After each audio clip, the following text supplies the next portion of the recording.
empezar a desarrollar el versículo 33, pero déjenme leerles un poco de esto. ¿Qué pues diremos a esto si Dios es por nosotros? ¿Saben cómo nos cuesta creer eso, hermanos, con nuestras deficiencias? Nos cuesta creer quién contra nosotros. Nos cuesta creer que Dios está por nosotros. El que no escatimó ni a su propio Hijo, y esta es la expresión más grande de ese Dios por nosotros, el que no escatimó ni a su propio Hijo, sino que lo entregó. Y eso es importantísimo para lo que sigue, hermanos. Lo entregó por todos nosotros. Romanos 4:25 dice, lo entregó por nuestras transgresiones, lo entregó por nuestros pecados, lo entregó por el castigo de nuestra paz. Y ustedes pueden seguir la lista de cosas. Pero Él fue entregado por todos nosotros. No meramente como un sustituto para tomar nuestro lugar, sino para tomarlo en la forma más dañina. El fuego consumidor de Dios sobre Él. Lo entregó por todos nosotros. Y luego agrega, como si dio lo más, ¿por qué no va a dar lo menos? Como ya estudiamos. ¿Cómo no nos dará juntamente con Él? ¿Cómo nos dará también con Él todas las cosas? Y este es el texto que vamos a mirar. ¿Quién acusará a los escogidos de Dios? Dios es el que justifica. Ahora, hay una línea de pensamiento acá que vamos a desarrollar en los próximos domingos. Primero, ¿quién acusará a los escogidos de Dios? El tema principal del texto es Dios. No la justificación de Dios, sino Dios. Dios es. Ese es el tema principal del texto. Pero está hablando particularmente del Padre, del aspecto de la Trinidad del Padre. ¿Quién acusará a los escogidos de Dios? Dios es el que justifica. La esencia, el tema principal del texto es Dios. El segundo versículo en esa línea es ¿quién es el que condenará? Escuchen, es línea de pensamiento. Si no hay acusación, no puede haber condenación. Si hay acusación, entonces sí hay condenación. ¿Quién es el que condenará? Y la respuesta aquí es a la segunda persona de la divinidad. Cristo es el que murió. 4 cosas. Más aún también el que resucitó. Segunda. El que también está a la diestra de Dios. Tercera. El que también intercede por nosotros. 4. Entonces, ¿quién es el que condenará? Cristo es el que murió. Respuesta. Esto es muy importante.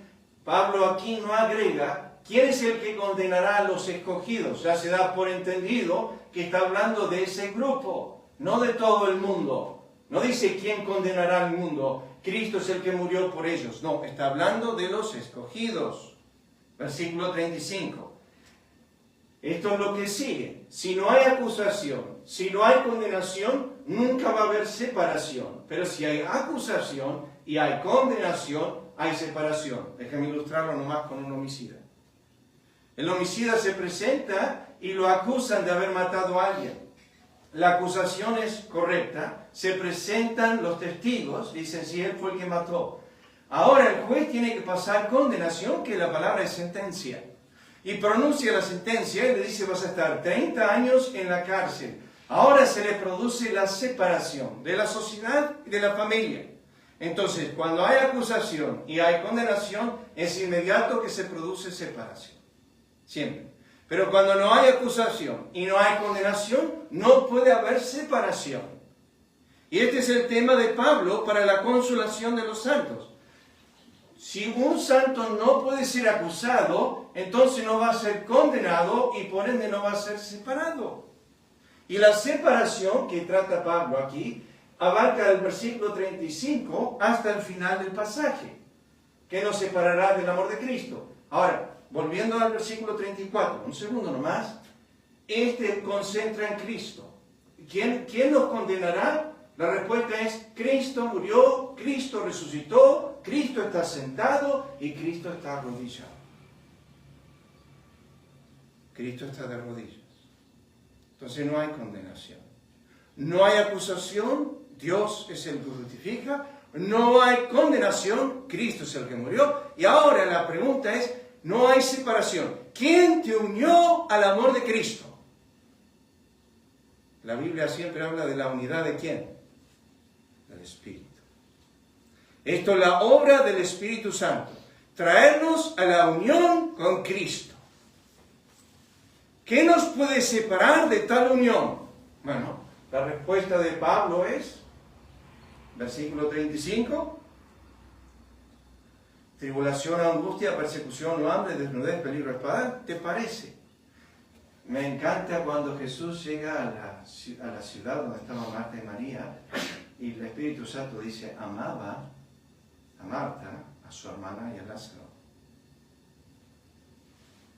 Pero el amor de Cristo no frenó la enfermedad en el hogar. Lázaro estaba enfermo, tan enfermo que se murió. Pero la Biblia dice que Cristo amaba a Marta, a su hermana y a Lázaro.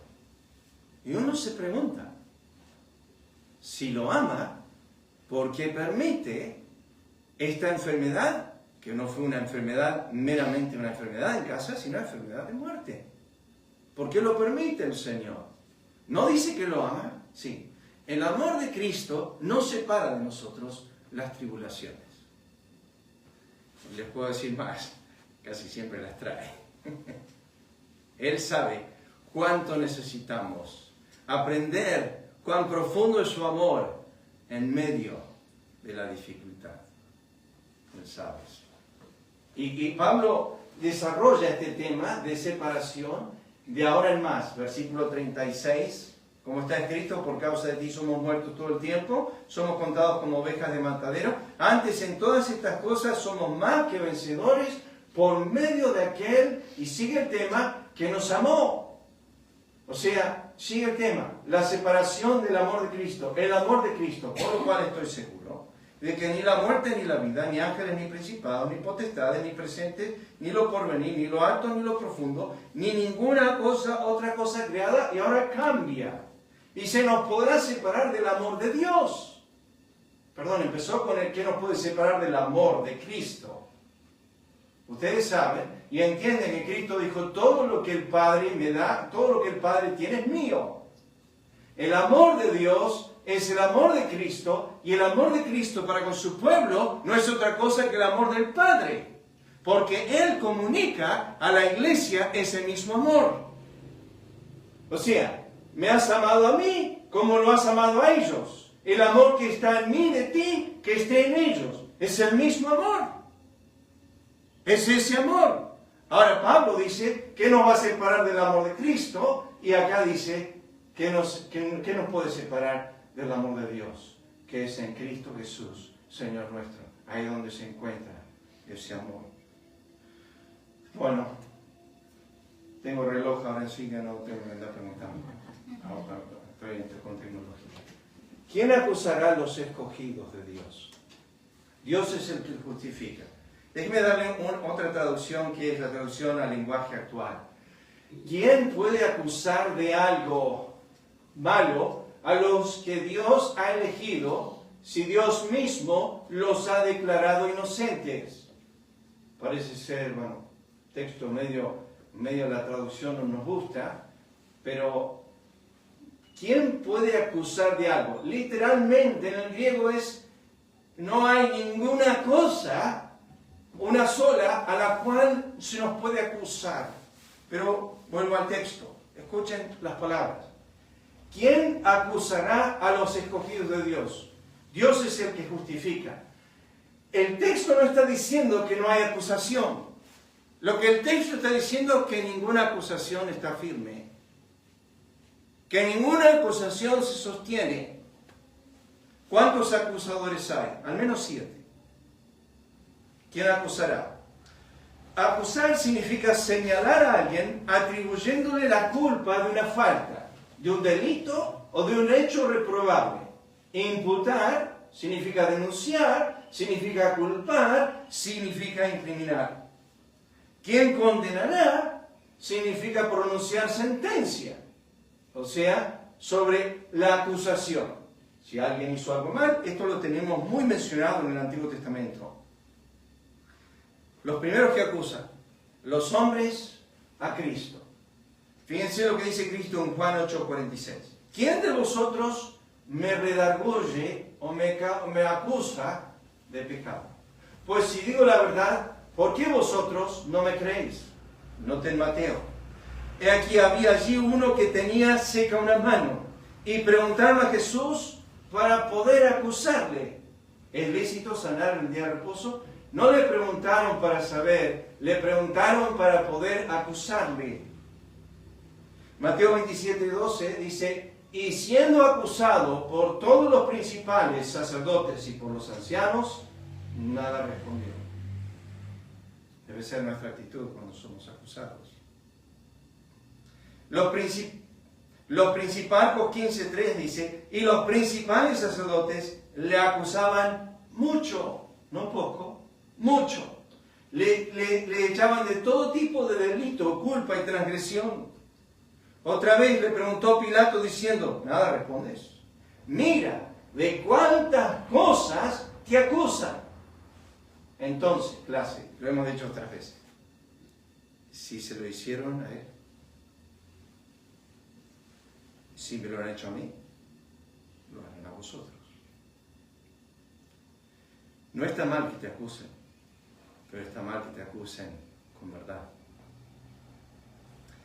No está mal si caes en la acusación de los hombres, pero mientras las acusaciones sean falsas, no puedes evitar eso.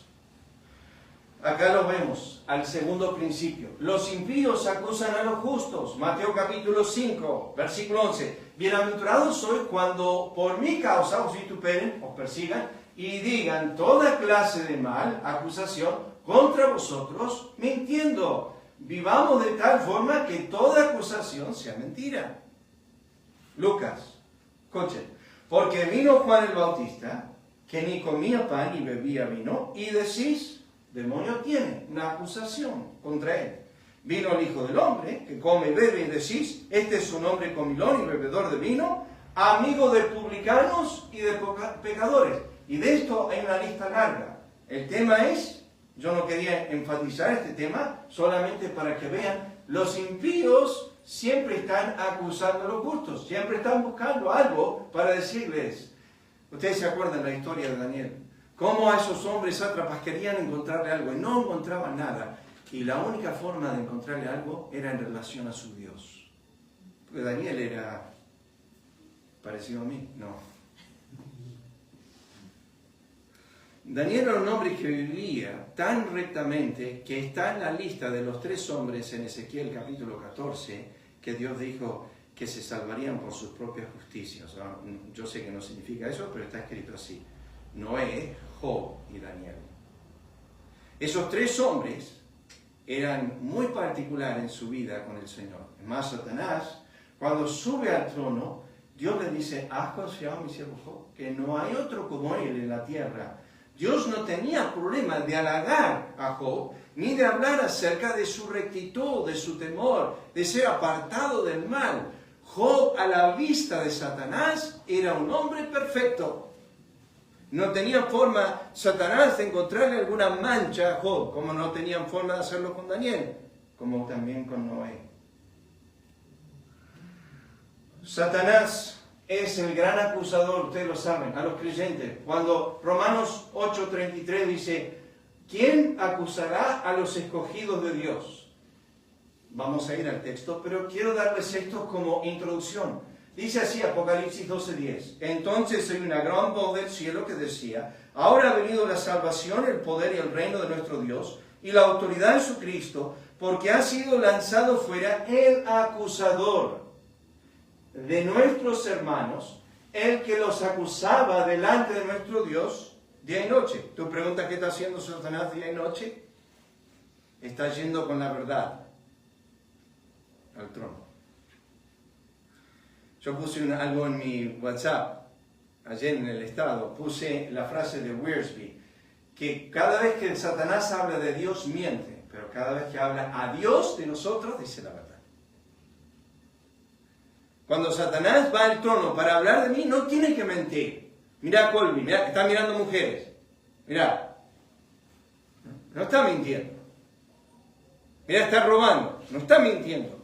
Mira, está adulterando en su corazón, no está mintiendo. Satanás no tiene que mentir de mí, porque tiene suficiente para acusarme. ¿Qué pasa con esas acusaciones? Día y noche, dice la Biblia, acusa a los creyentes delante de Dios, día y noche. Yo me imagino, Señor. Miren esta acusación a Job. Job 1:9. Respondiendo Satanás a Jehová dijo: ¿acaso teme Job a Dios de balde? ¿Acaso Job es lo que es porque tú no le sacas nada? Pero, Carlos, llenas de todo, ¿cómo no te va a temer? Sacale algo de lo que le das y vas a ver si te teme. Sigue con la acusación. Extiende ahora tu mano y toca sus huesos y su carne y verás si no te blasfema contra ti en tu misma presencia. Vas a ver, dice Satanás, yo estoy más que seguro que Job le sacas lo que tiene y te va a escupir el rostro. Y Dios dice, bueno, vamos a sacarlo. Esta misma frase la dijo en el capítulo 1 y perdió. Dr. John Phillips, hablando acerca de Satanás y esta guerra, dice que aparece en la Biblia en el capítulo 1 y 2 de Job. ¿Y saben cuándo vuelve a aparecer Satanás para otra vez tratar con los justos? Con Jesús. Se fue de la presencia de Job tan derrotado, tan humillado, que no había alcanzado que Job blasfeme a Dios, que no volvió a aparecer en la escena de la historia. Oh, sigue trabajando, pero ya no apareció así. Zacarías. Me mostró al sumo sacerdote Josué, el cual estaba delante del ángel de Jehová, y Satanás estaba a su mano derecha para acusarle. ¿Qué está haciendo Satanás en el trono? Uno entra, si pudiésemos entrar al trono, ahí está él, presente, otorgado por Dios para visitar el trono día y noche. ¿Y qué hace? Acusa. Es el gran acusador. Cuando el misionero en India, John Hyde, una vez estaba orando por un hermano en su iglesia que se estaba portando medio mal, y John Hyde oró y dijo, Señor, castígalo porque se porta mal, y sintió una voz de Dios en su corazón decir, ya hay un acusador, no necesito dos. Ya hay un acusador en el trono, no necesito dos. Lamentablemente los creyentes acusan a los creyentes. El caso de los apóstoles con María, vamos a volver a eso, pero ¿se acuerdan ese caso donde ellos dijeron, oh, qué desperdicio, ¿por qué hiciste este gasto? ¿Por qué no lo vendimos y dimos a los pobres? Estaba Judas ahí, pero estaban los demás apóstoles menospreciando a María por lo que había hecho. Una acusación de su buena obra. El Señor responde a eso. El caso de Pablo con los Corintios, en el capítulo 9, él dice, para los que me acusan, esta es mi defensa. Los corintios acusaban a Pablo. Él dijo, para los que me acusan, esta es mi defensa. El caso de Santiago, capítulo 4, 11 y 12. No murmuréis los unos con los otros. No juzguéis los unos con los otros. El juez está a la puerta. ¿Por qué estáis juzgando los unos a los otros? Romanos 14, 1 al 4. Pablo dice, recibid al débil en la fe, pero no para contender sobre opiniones. No, si Dios le ha recibido, no peleen, no juzguen, no juzguéis, dice Pablo en Romanos 14, más bien decidid no poner otro tropiezo ocasión de caer el hermano. Pasa mucho, hermanos, esto en las iglesias, pasa mucho con nosotros, nos juzgamos muchas veces, como estas situaciones de Pablo menciona, nosotros nos juzgamos muchas veces, y hay mucho en la Escritura de eso. La ley nos va a acusar. Este es un principio de Romanos. El otro día Fátima me mandó una foto donde se habían juntado por leer y habían leído Romanos 1 al 3. Romanos 1 al 3, del capítulo 1 al 3, lo que hace Pablo en Romanos 1 al 3 es acusar a judíos y a gentiles. ¿Cómo lo hace? Primero Romanos 1 con la creación. Segundo Romanos 2 con la conciencia. Y tercero Romanos 3 con la palabra. Miren, aquí la ley nos acusa. Cristo dijo en Juan 5:45, no pensé que yo voy a acusaros delante del Padre. ¿Hay quien nos acusa? Moisés. Que Moisés va a estar ahí acusando. No, está hablando de la ley. ¿En quién tenéis vuestra esperanza? Cuando Dios le dijo a Moisés que escriba la ley, cuando la terminó de escribir, le dijo, ponla a la derecha del arca del testimonio y estará ahí en contra tuya. Va a ser un testigo contra ti.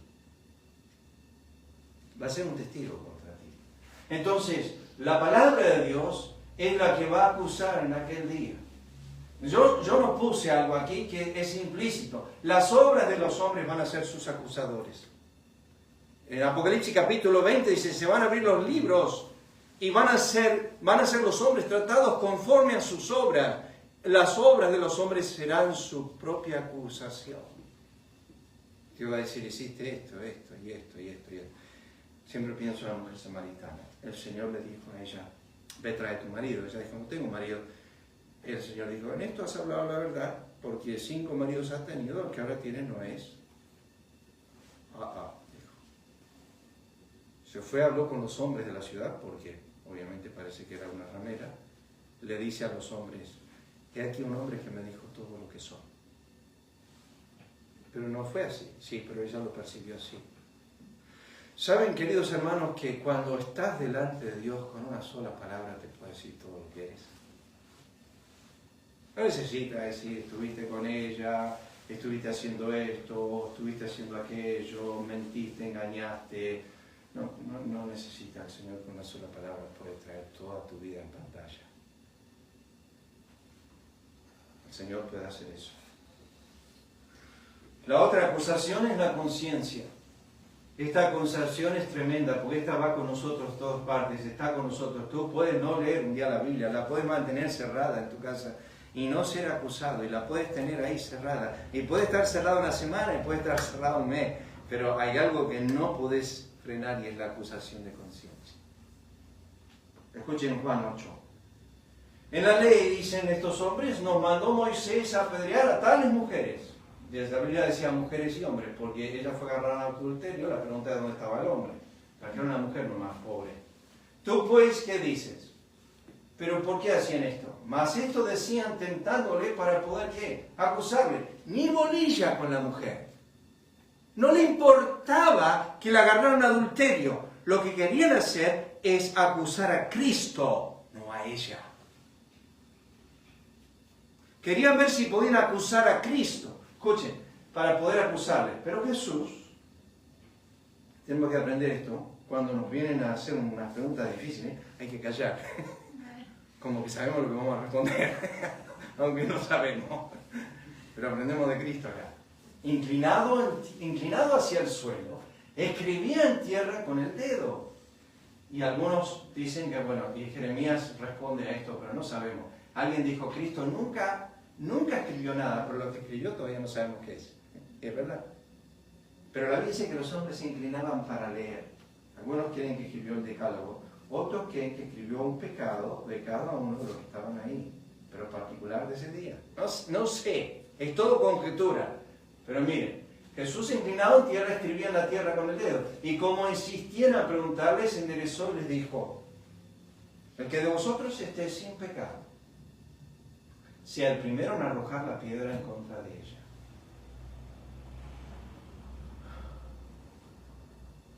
Me hace pensar mucho, queridos hermanos, sin pecado. ¿Quién está sin pecado?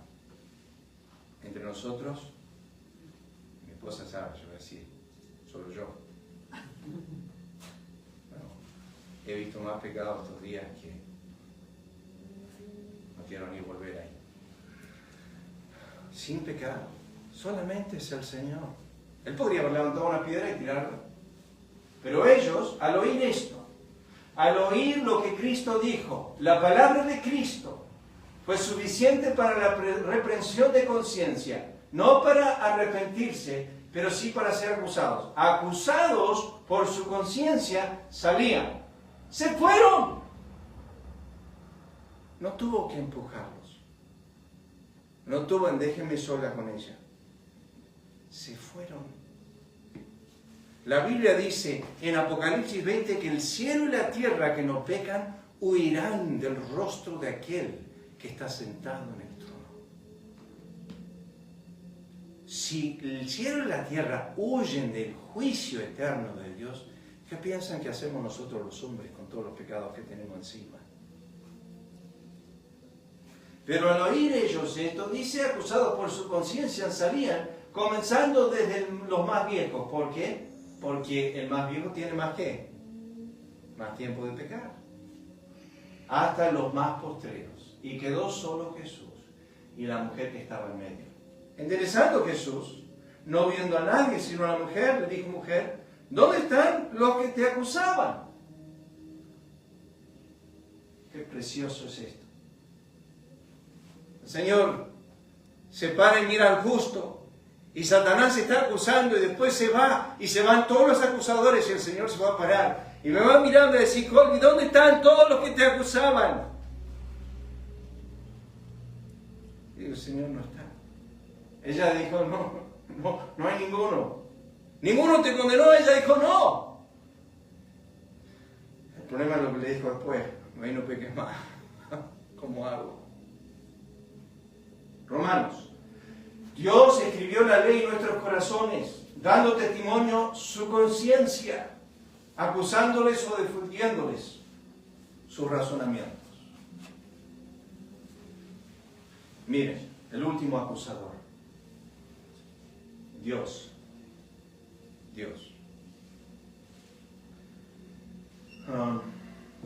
No tengo tiempo para leerles esos pasajes, pero cuando ponen atención a 1 Samuel 2, Dios manda a un profeta a Elí y le dice: has honrado a tus hijos más que a mí. Eso es una acusación.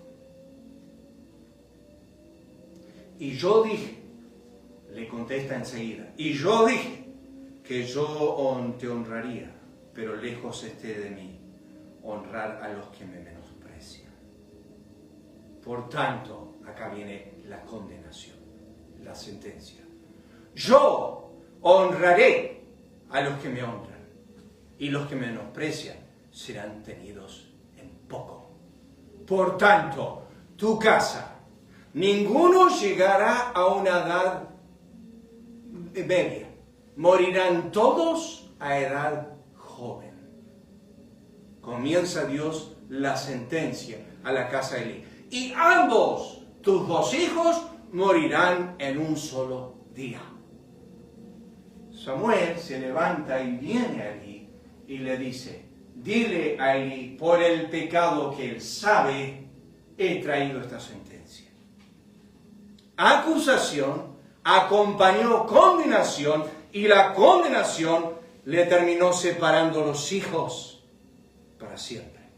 Elí nunca más, calculo yo, si era salvo, vio a sus hijos. Eran hombres impíos, perdidos. Dios acusó a la casa de Elí, la condenó y luego le trajo separación. Daniel, capítulo 5, lo hace con Belsasar. Manda una mano, escribe en una pared: Mene, mene, tekel uparsin. Cuando terminó de escribir, mandan a Daniel a venir a leerlo porque nadie sabía qué significaba. Y Belsasar le dice: Daniel, decime, ¿qué es esto? Y dice: bueno, vamos a empezar con la historia pasada. Vos te acordás de tu papá, que era soberbio, orgulloso, y Dios le habló a él y él no hizo caso, y Dios lo castigó, y él tuvo 7 años ahí con las bestias del campo, y después Dios lo restauró. Bueno, tú, conociendo todas estas cosas, no te arrepentiste, sino que te has ensoberbecido contra el Dios del cielo. Esto es acusación. Pero te cuento algo más. Al Dios en cuya mano está tu vida, nunca honraste. Por tanto, le dice, acá viene tu condenación. El reino será quitado de ti y será dado a los persas y tú morirás. Y fue separado para siempre. Vino su acusación, continuó con su condenación y terminó con su separación. Es un principio que no se divorcia en la Escritura. Dios acusa, condena, separa. Siempre. Pero si no hay acusación, no hay condenación, nunca va a haber ¿qué? Separación. Entonces, la pregunta es, ¿qué se sostiene con nosotros? Yo había citado esto. En Romanos 3:9, Pablo utiliza todo ese argumento, Romanos 1 y 2, para terminar diciendo, hemos acusado a judíos y gentiles. Todos están bajo pecado. Y acá empieza la lista, el versículo 10. No hay justo, no hay quien entienda, no hay quien busque a Dios, no hay quien haga lo bueno, no hay ni siquiera uno. Bueno, déjenme volver al texto. ¿Se acuerdan lo que dice? ¿Quién acusará a los escogidos de Dios? Es necesario, hermanos, que entendamos que la elección, a pesar de que fue por gracia, cuando Dios escogió, nos escogió cuando no éramos, primeramente, o sea, no existíamos, antes de la fundación del mundo, como dice Pablo a los Efesios. Nos escogió, como dice Pedro, en su presciencia, o sea, en conocimiento, sabiendo todo lo que íbamos a hacer, sabiendo lo que íbamos a hacer en relación a que íbamos a ser necios, íbamos a ser débiles, íbamos a ser viles, íbamos a ser menospreciados, íbamos a ser nada. Y Santiago dice, escogió lo pobre. Entonces, si hacen la lista, son aproximadamente 7 o 8 aspectos de Dios que escoge. Escoge lo necio, escoge lo débil, escoge lo vil, escoge lo menospreciado, lo que no es, lo pobre, lo insignificante, le dice a Israel, lo duro de cerviz. Esto es lo que Dios escoge. Y Dios sabía todo esto de nosotros de antemano, y conforme a Romanos 8, 29 y 30, nos escogió de eternidad a eternidad sin interrupción. Entonces, cuando leemos el texto, ¿hay alguna acusación para los escogidos de Dios? O sea, Dios escogió... Yo no sabía que Fátima iba a ser así. ¿Era yo? No. Dios ha sabido cada pensamiento, cada intención, cada obra, desde principio a fin. Él ha conocido todo lo que somos y nos escogió en el conocimiento pleno, absoluto, en su omnisciencia, por así decir, absoluto de eso. Esta elección, como dice Efesios, fue en amor. No con el amor que tenemos hoy presente nosotros, que decimos, me gusta esa chica, la amo y me voy a quedar con ella. Y después, empiezan las peleas, el patrimonio y todo eso, y no quiero estar más con ella. ¿Y la escogiste en amor? ¿Sí? ¿Y por qué no la seguís amando? No nos llevamos, ya no nos amamos. Y se termina todo. Hermanos, Dios, como Oseas, conoció la mujer que escogió. 100%. Que iba a ser ramera, que iba a ser adúltera, que se iba a apartar, que iba a venir, Dios conoce nuestra condición, siempre. Nada lo sorprende. Entonces, en elección, dice Efesios, nos escogió en amor. En Deuteronomio dice, Jehová te amó. En Jeremías dice, con amor eterno te ha amado. Apocalipsis dice, nos amó y nos lavó. Y nos amó antes de lavarnos. Estábamos sucios, llenos de maldad, enemigos de nuestra mente, ajenos a su vida, blasfemos, perseguidores y injuriadores. Escuchen a Pablo. Yo era un blasfemo, yo era un perseguidor, yo era un injuriador, pero Cristo mostró en mí toda su clemencia. ¿Cómo puede hacer eso? Me amó en el estado que yo estaba. Me amó antes de la fundación del mundo, pero sabía que yo era perseguidor, blasfemo, injuriador. Y me amó en ese estado, y me sigue amando, y no me amó un poquito menos, me amó siempre igual. Es un amor incondicional en la elección, que quiere decir que si Satanás viene y dice, mira, Colby blasfemó anoche, yo lo sé, lo amo. ¿Cómo puedes amar a un blasfemo? Dime tú, si alguien viene de afuera y acusa a tu hijo, si tú ves a tu hijo haciendo mal, ¿qué haces? Pero si viene alguien de afuera y te dice, che, tu hija es malísimo, se porta re mal, ¿sabes lo que haces tú? Bueno, tan así no es. ¿Y qué quieres hacer? Defender su causa. ¿Por qué? Porque lo amas a él incondicionalmente. Si se porta bien o no, lo amas. Hermano, ¿qué pasa si tienes un hijo pródigo? Si tienes un hijo extremadamente entregado al placer de este mundo, ¿cuál es tu actitud para con él como creyente? Es tu hijo. Le debes mostrar que lo amas incondicionalmente. Así amó el Señor, así el Señor comunicó la historia del hijo pródigo. El padre estaba re contento de verlo. Sí, ándala, ya, empieza el fondo, ya voy, vamos a hablar. No, le expresó un amor profundo. Cristo mostró en mí toda su clemencia para ejemplo de Lucas, para ejemplo de Elisa, para ejemplo de los que habían de creer. O sea que Cristo ama mi estado deplorable, igual que amó a Pablo. Porque Pablo dijo, para ejemplo de los que habían de creer. Igual. De la misma forma. ¿Quién acusará a los escogidos de Dios? Déjame decirse de otra manera. ¿Quién va a acusar a los amados eternamente de Dios?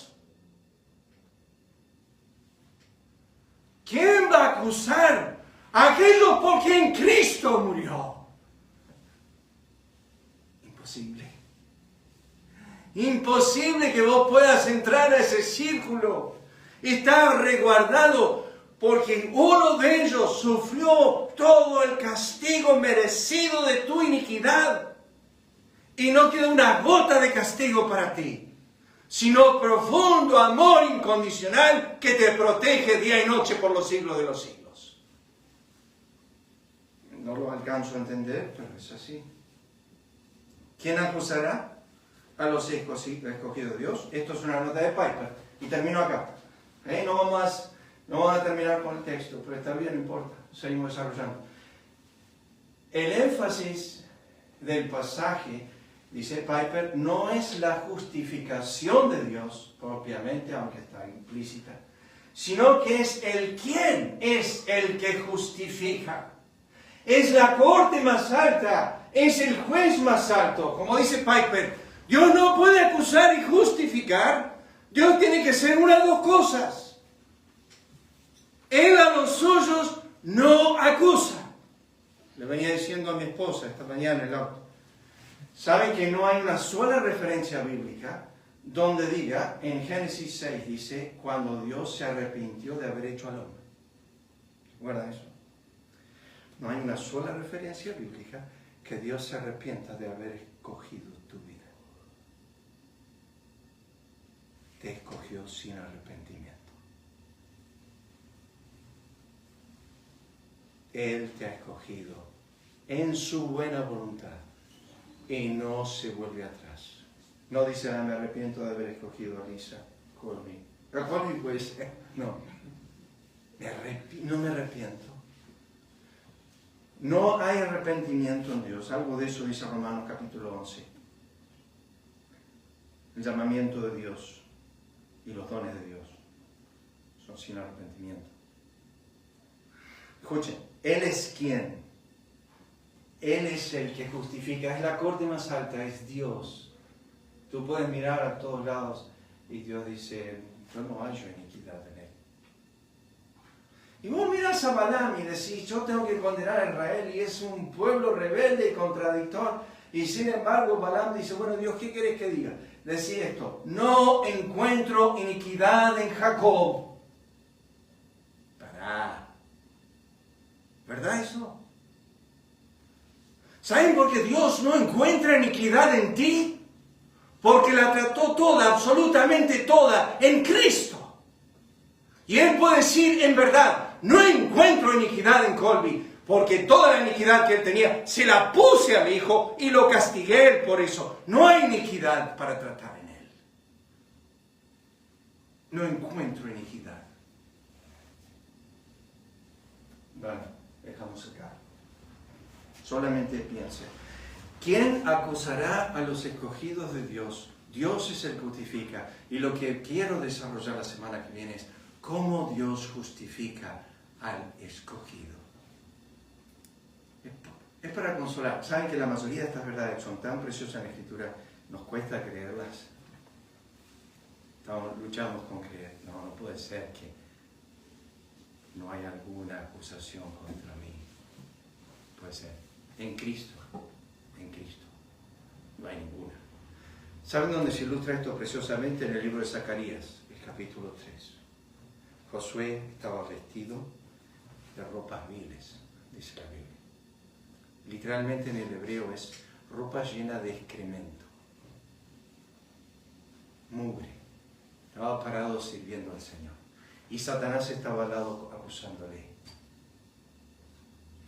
No tuvo tiempo Josué de hablar. No tuvo tiempo de defender su causa. Porque el versículo 2 dice, y Jehová respondió a Satanás. Dios va a ser más ligero con sus palabras cuando te acuse, que no vas a tener tiempo para defenderte. Porque Dios va a defender tu causa mucho antes que tú. Él va a decir, Jehová te reprenda, Satanás. Él es un tizón, es una maderita sacado del fuego. Estaba quemando, no sirve más para nada, pero yo la agarré, la apagué, la saqué de las llamas eternas. Es mía. Es mía. La escogí, dice Zacarías 3:2. La escogí. Y luego mira al ángel y dice, sácale las ropas viles y ponle ropa de gala. Vístele con la justicia de mi hijo. ¿Saben por qué no hay acusación? Porque para acusarte a ti, tienen que acusar a Cristo. Porque tu justicia no es tuya, es de Él. Es imposible que te acusen, porque para acusarte a ti, tienen que acusarlo a Él. Por eso es una barrera imposible de cruzar. Vamos a orar. Padre, gracias por esta mañana de resurrección. Gracias por los hermanos que pueden estar. Por el cuidado en los viajes, Señor. Hemos estado lejos por todas partes, pero nos has permitido reunirnos de nuevo. Ver a los hermanos, un gozo para mi alma. Pedimos, Señor, que bendigas este día, que lo corones con tu favor y tu misericordia. Te agradecemos por todo. Gracias por estar de pie esta mañana, Señor. Y gracias por poder hablar. Pedimos, Señor, que escribas tu palabra en la tabla de nuestro corazón